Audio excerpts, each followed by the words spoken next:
యాక్చువల్గా ఈ ఎనర్జీ మనకు ఎందుకు అవసరం? ఈ మ్యాగ్నెటిక్ మ్యాట్రెస్, బయోమ్యాగ్నెటిక్ మ్యాట్రెస్, అలాగే బయోమ్యాగ్నెటిక్ వాటర్ ఎనర్జీ ప్యాడ్, బయోమ్యాగ్నెటిక్ మనకు బ్రేస్లెట్ ఎందుకు అవసరం అంటే ఇవి ఈ రోజుల్లో సార్ ప్రతి మనిషికి కూడా నేలకి దూరం అయిపోయి ఉన్నాడు. ఎర్త్ మ్యాగ్నెటిక్ ఎనర్జీ అనేది మనకు అందడం లేదనమాట.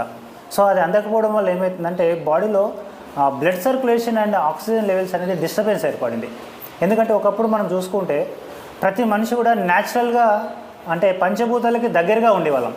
అంటే లైక్ ఎలా అంటే మనం మట్టి ఇళ్ళల్లో ఉండేవాళ్ళం, మట్టి మీద పడుకునే వాళ్ళం, మట్టి మీద తిరిగే వాళ్ళం, అలాగే మట్టి కుండలో తినేవాళ్ళం, మట్టి కుండలో నీళ్ళు తాగేవాళ్ళం, అలాగే మట్టి మీద ఎక్కువ కనెక్షన్ ఉండేది మనిషికి.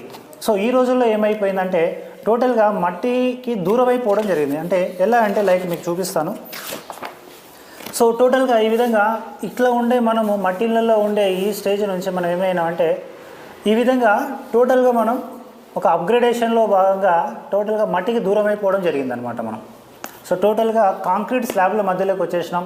టోటల్గా ఇల్లంతా కాంక్రీట్ అయిపోయింది, కింద బండలు అయిపోయినాయి, చెప్పుల వాడకం పెరిగింది, అలాగే మన చుట్టూ కాస్త ఐరన్ వాడకం అనేది ఎక్కువగా పెరిగిందనమాట. టోటల్ కొన్ని లక్షల కోట్ల టన్నుల ఐరన్ మధ్యలోకి వచ్చేసినాం మనం. దీనివల్ల ఏమవుతుంది అంటే మనిషికి రావాల్సిన ఎర్త్ మ్యాగ్నెటిజం అనేది ఎఫెక్టివ్గా అందడం లేదు. ఎర్త్ మ్యాగ్నెటిక్ ఎనర్జీ అందకపోవడం వల్ల మన బ్రెయిన్, మన హార్ట్ అంతా కూడా ఎర్త్ మ్యాగ్నెటిజంతోనే, ఆ ఫ్రీక్వెన్సీతోనే కనెక్షన్తోనే మనకు పనిచేయడం జరుగుతుందన్నమాట. ఈ ఫ్రీక్వెన్సీ అనేది మన చుట్టూ ఉన్న ఐరన్ కాస్త లాకెళ్ళిపోవడం స్టార్ట్ అయింది. మన బాడీలో కూడా ఐరన్ ఉంటుంది. ఈ ఫ్రీక్వెన్సీతోన మ్యాగ్నెటిక్ ఎనర్జీ ఫ్రీక్వెన్సీతోనే మన ఐరన్ అనేది సర్క్యులేట్ అవుతుంది మన బాడీలో. టాప్ టు బాటమ్, కాళ్ళ నుంచి తల వరకు, తల నుంచి కాళ్ళ వరకు సర్క్యులేషన్ జరుగుతున్న ఏకైక వస్తువు ఏదైనా ఉందంటే ఓన్లీ బ్లడ్ మాత్రమే. అది ఆ గ్రావిటేషనల్ ఫోర్స్ అలాగే మ్యాగ్నెటిక్ ఫోర్స్తోనే మనకు పనిచేయడం జరుగుతుంది.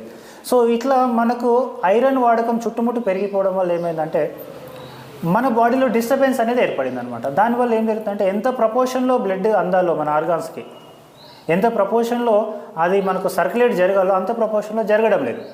యాక్చువల్గా ఒక సైంటిఫిక్ ప్రకారం కూడా చూసుకుంటే మన హార్ట్ ఎవ్రీ మినిట్కి 75 to 80 ml పంప్ చేయాలి బ్లడ్ని. అది మ్యాగ్నెటిక్ ఎనర్జీ ఎఫెక్టివ్గా ఉన్నప్పుడు పంప్ చేసేది ఒక 30-40 years బ్యాక్. చాలా హెల్తీగా ఉన్నారు ప్రతి మనిషి కూడా. అంటే అలా అప్పుడు ఇన్ని జబ్బులు లేవు అనమాట. షుగర్ లేదు, బీపీ లేదు, క్యాన్సర్ లేదు, హార్ట్ అటాక్ లేదు. ఎప్పుడు 30-40 years బ్యాక్ ఎప్పుడైతే మనం నేలకు దగ్గరగా ఉన్నామో. ఈ రోజుల్లో షుగర్లు, బీపీలు, హార్ట్ అటాక్లు, క్యాన్సర్ ఇలాంటి చాలా ఇష్యూస్ అనేవి స్టార్ట్ అయిపోయినాయి ఎప్పుడైతే మనం భూమికి దూరంగా వచ్చేసాము. ఇప్పుడు మనకు అది ఏదైతే మ్యాగ్నెటిక్ ఎనర్జీ ఉందో ఎఫెక్టివ్గా దొరకపోవడం వల్ల ఏమవుతుందంటే ఎంత ప్రపోర్షన్లో బ్లడ్ సర్క్యులేట్ అవ్వాలో, ఎంత ప్రపోర్షన్లో